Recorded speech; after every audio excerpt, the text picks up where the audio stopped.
Sale tax return के अंदर एक नया रूल ऐड किया गया है कि एफिडेविट के ऊपर पहले हम साइन करेंगे, डिजिटल सिग्नेचर भी करेंगे और अटैचमेंट भी अटैच करेंगे साथ साइन करने के बाद, उसके बाद टैक्स रिटर्न फाइल होगी। इस रूल को कोर्ट के अंदर कब चैलेंज किया जा रहा है, इसके ऊपर क्या अपडेट्स है, क्या हम टैक्स रिटर्न फाइल करें या एक्सटेंशन फाइल करें, आज के छोटे से टॉपिक के अंदर हम इसको स्टडी करते हैं। आप देखें प्रैक्टिकल लर्निंग है, उसमें हूं फ़हीम महबूब।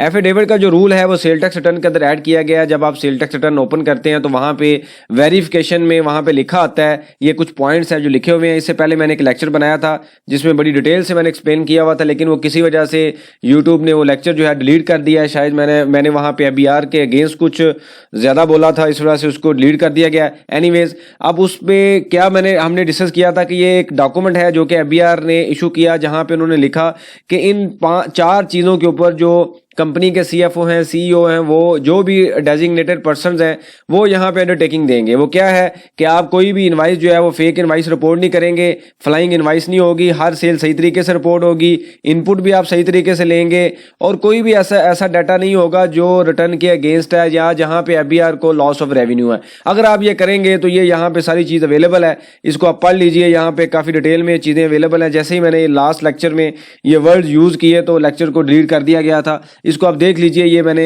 हाईलाइट कर दिया है, आप इसको पढ़ सकते हैं कि यहाँ पे उसने वर्ड यूज़ किए हैं कि जी आपको पकड़ लेंगे हम, ठीक है, अगर आपने सही तरीके से काम ना किया। मैं इस तरीके से कहता हूँ क्योंकि इंग्लिश के जो वर्ड्स हैं वो इनके जो एआई है टूल है उसके अंदर वो ऐड किए हुए हैं। अच्छा, अब हम आते हैं कि जब हमने करना क्या है। सबसे पहले तो मेरी इंफॉर्मेशन है कि कल इस चीज़ को कराची में कराची हाई कोर्ट के अंदर इसको चैलेंज करने के लिए जो डॉक्यूमेंट है, पिटीशन है, कुछ कंपनीज रेडी हैं। अभी मैं कंपनीज का नाम नहीं लूँगा, मेरी आज भी एक बहुत बड़ी पाकिस्तान की कंपनी है, उनके एक सीनियर पर्सन से बात हुई है तो उन्होंने मुझे बताया कि कल हम जो केस है वो फाइल कर रहे हैं। जैसे ही वो फाइल होगा उसके बाद उसके ऊपर मैं आपको अपडेट दूंगा या उसकी जो पिटीशन है या जो भी डॉक्यूमेंट्स हैं वो आपसे शेयर करूंगा। अभी सिर्फ आप यही समझ लें कि कल की डेट में उसको फाइल किया जा रहा है। इससे अब हम देखते हैं कि क्या हमने टैक्स रिटर्न फाइल करनी है या उसको वेट करना है। देखिए, सबसे पहले क्या होता है, नेक्जर जो सी है वो 10 तारीख को हम फाइल करते हैं, 15 तारीख को हम पेमेंट करते हैं, 18 तारीख को हम फाइलिंग करते हैं। तो ये 2 काम तो आप करके रखें ना, ये तो ऑलरेडी आपने करने हैं। पेमेंट लेट मत करें, पेमेंट को टाइमली जमा करवाएं। ये करवाने के बाद ऑनलाइन एक्सटेंशन फाइल कर दें, वेट करें। आप इस अंडरटेकिंग ना दें, मेरी सजेशन तो यही है, हमने भी नहीं की, हम भी नहीं कर रहे, तो आप अंडरटेकिंग जो है वो ना दें, वेट कर लें, एक्सटेंशन ऑनलाइन फाइल कर दें और एक्सटेंशन आपको मिल भी जाएगी। क्योंकि गवर्नमेंट के लिए एबीआर के लिए लॉस ऑफ रेवेन्यू नहीं है। आपने जो पेमेंट करनी थी कर दी है, तो एक्सटेंशन में लिख दें कि जी मैंने टैक्स की पेमेंट कर दी है, ऑनलाइन फाइल करें, टैक्स की पेमेंट मैंने कर दी है लेकिन मैं अभी फाइल नहीं कर रहा किसी भी वजह से, लिहाजा मुझे एक्सटेंशन दी जाए। तो जब आप ये लिखेंगे और सीपीआर अटैच भी कर दें, जब आप अटैच कर देंगे उनको बता भी देंगे तो आपको इजीली एक्सटेंशन मिल जाएगी और ये मिल भी जाती है। उसके बाद क्या है, क्योंकि अब हम क्यों नहीं ये कर रहे फाइल, क्योंकि वहां पे एफिडेविट लिखा हुआ है। अगर आप उसको फाइल करेंगे तो ऑब्वियसली एक तरह का आप डिजिटल सिग्नेचर ही चाहे देंगे या कोई अटैचमेंट ऐड कर देंगे तो आप अपने आप को डिक्लेयर कर रहे हैं कि आप सारी चीज़ें या जो एबीआर कह रहा है आप उसको मान रहे हैं। तो अभी ये केस फाइल हो रहा है, अगले कुछ दिनों में इसका रिजल्ट आ जाएगा। इसकी जो बेसिस हैं वो कॉज ऑफ एक्शन है वो यही है कि भाई ये जो सारी चीज़ें हैं, ये जो टैक्स रिटर्न के अंदर जो चीज़ें आ रही है, जो टैक्स पेयर है वो ऑलरेडी सेल टैक्स रिटर्न की डिक्लेरेशन डिक्लेयर कर रहा है। जब एक चीज़ डिक्लेयर हो रही है तो उसके ऊपर दोबारा एफिडेविट का क्या मतलब है।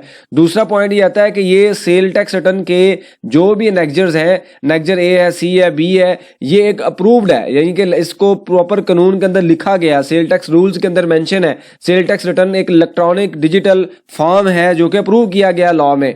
तो ये जो कहीं पे भी एफिडेविट नहीं लिखा हुआ कि जी वो सीईओ साइन करेगा या सीएफओ साइन करेगा, नहीं करेगा तो ये हो जाएगा, तो ये कहीं पे भी नहीं लिखा हुआ। लिहाजा पहले आप इसको अप्रूव करवाएं। और एक लाइबिलिटी जो एम्प्लॉइज की है वो एक लिमिटेड लाइबिलिटी है, वो फुल एंड फाइनल लाइबिलिटी नहीं है। और कोई भी ऐसी चीज जो कि फ्यूचर में होनी है उसके ऊपर आज हम जो है वो अपना एफिडेविट कैसे दे सकते हैं। अगर कोई बंदा छोड़ जाता है कुछ टाइम के बाद, 5 साल बाद, 6 साल बाद, 4 साल बाद नोटिस आ जाता है, उस बंदे को याद नहीं है, रिकॉर्ड आगे पीछे हो गया, तो कैसे जस्टिफाई करेगा। टैक्स रिटर्न आज अक्टूबर 2024 के अंदर हम फाइल कर रहे हैं, मैंने अंडरटेकिंग दे दी, 2-3 साल के बाद एक बंदा जॉब चेंज कर लेता है तो वहां पे चला जाएगा, पीछे रिकॉर्ड मिस हो जाएगा, कोई मसला आता है, प्रॉब्लम आता है, तो वो बंदा कैसे जस्टिफाई कर सकेगा। तो ये तो बड़ा एक इम्प्रैक्टिकल्स है जिसकी प्रोविजन अवेलेबल नहीं होनी चाहिए। इसके ऊपर अच्छी न्यूज़ आ जाएगी इंशाल्लाह नेक्स्ट वीक में।